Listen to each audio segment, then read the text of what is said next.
A long time ago, there lived a girl named Suman with her mother and father. Her parents worked under a caterer in the village. Whenever there was a function or a wedding, they worked there to earn food for themselves and their daughter. But for many days, both of them were unwell. At that time, Suman was studying in 12th standard. As soon as her exams got over, due to lack of money for treatment, Suman's mother passed away. Suman and her father performed her mother's last rites and cried a lot. Suman, my child, don't cry.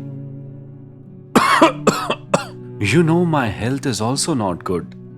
God may call me anytime. Do take care of yourself, daughter. No, Father. Why are you saying such things? I need you, Father. Promise me that whatever happens, you will not leave me.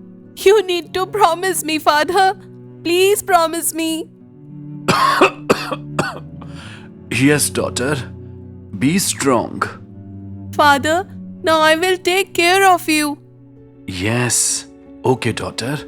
Now go and sleep. Suman and her father go to sleep. A few days pass like this. Suman starts looking for work, but she does not get any job anywhere. During this time, Suman's friend Meera, who belonged to a very rich family, always helped her. But Meera's father did not like this at all. One day, when Suman goes to Meera's house, seeing her, Meera's father says, "Hey Meera, see, your beggar friend has come again. How many times have I told you not to mix with such people? But you take responsibility for the whole world." Hearing these words, Suman feels deeply hurt, but without saying anything, she leaves from there. Meera calls out to her. Suman, listen to me. Meera Didi, I am leaving now. My father must be waiting for me. Did you see, Meera? These poor people have so much attitude. No matter how much you help them, their attitude never changes. Father, how can you talk like this? You must have hurt her so much. You only care about others, not about your parents. Now your marriage is going to happen soon. So till then, stay with decent people. Did you understand? Later, Meera's father goes to Suman's house and says to her father, "Listen, Raghu, your daughter is trying to be equal to my daughter. Tell her that from today onwards, she should not be seen with my daughter. Learn to stay within your limits. Okay?" Meera was 5 years older than Suman, yet they were good friends. Once, when Meera was going to college, some boys were teasing her. Even though Suman was younger, she taught them a good lesson. From that day, no one troubled Meera again. Since then, Meera and Suman became best friends. Meera always helped Suman with money, and Suman did whatever small work she could find in the village. But for her father's treatment, she had to take money from Meera. Now it was Meera's engagement, and Meera had invited Suman too. Seeing her, Meera's father said angrily, "I told you not to show your face here. Early in the morning, you have come and spoiled my mood. Poor girl with no self-respect, trying to spoil our family's respect too." No, uncle. Please don't say like this. Before Suman could finish, Meera's mother said to Meera's father, Listen, please come and see. Listen. The cook has not arrived yet. Meera's in-laws may reach any time. What should we do now? "What? Is no food prepared yet?" No, nothing is ready. The cook is not here, then how can it be ready now? Meera's father immediately calls the caterer and finds out that the caterer's daughter suddenly fell ill and had to be taken to the city hospital. Getting this information, Meera's father said, "See, Rekha, now the caterer cannot come. All the women of the house will have to cook together. At least 500 people will come to the engagement." But how?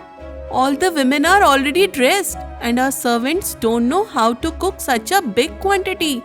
I don't understand what to do now. Please do something. Talk to somebody.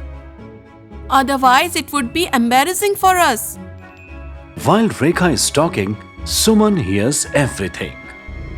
Listening to their conversation, Suman said, Auntie, can I help you some way? You? How can you help me?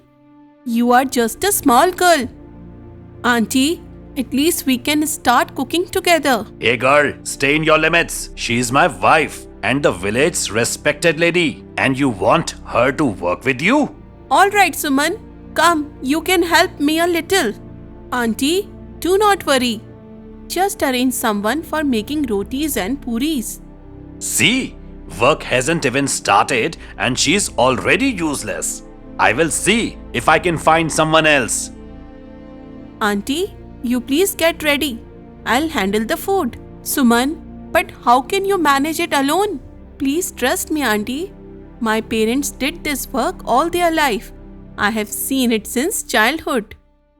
Suman goes outside and starts cooking. On the other side, Mira's father keeps calling hotels and dhabas, but everyone refuses due to shortage of time.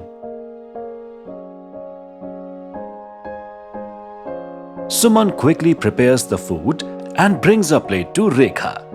Just then, Mira's father comes. Rekha, no hotel is ready to give food. We will lose our respect in front of our guest, I'm sure. I am totally clueless now. What will we do now? But uncle, You again? You are my headache. Get her out of here before I lose my temper. Rekha, why don't you throw her out? Why she's keep coming back every time in front of my eyes? This poor girl is a bad luck for us. You just get out of here. Did you understand? Listening all this, Suman felt very bad and she starts crying. uncle, please, the food is ready. I only came so that auntie could taste it once. Hearing this, both of them are shocked. Just then, Mira's uncle comes and said to Mira's father, Brother, hurry up! The guests have arrived already! Mira's parents go to welcome the guests. Despite all the insults, Suman continues to help. When the guests sit to eat, they keep licking their fingers.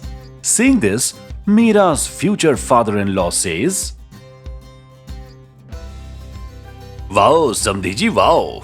What amazing food you have arranged! I have never eaten such tasty food before. Please make the same food at the wedding too. We all are very happy. Hearing this, Mira's father feels ashamed. He also felt ashamed on him. He immediately goes to Suman and saw that Suman was making puris. He folds his hands and said to her, Suman, please forgive me, my child. Today you saved us from great embarrassment. I said so many bad things to you, but you still helped us. No, uncle.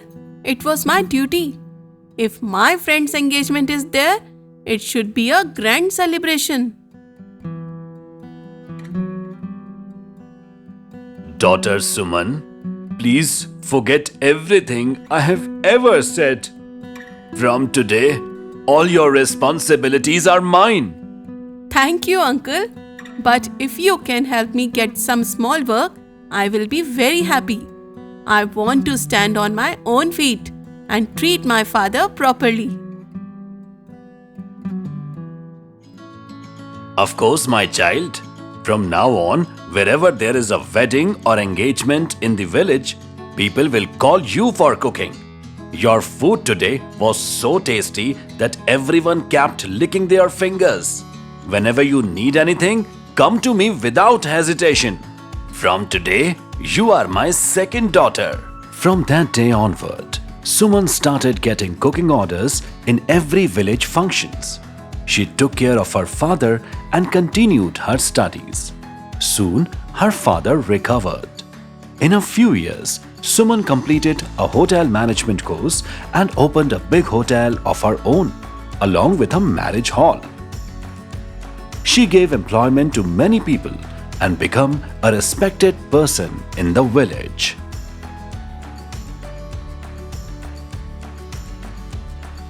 This story teaches us, no matter how bad the situation is, if values are strong, even a poor person can reach great heights.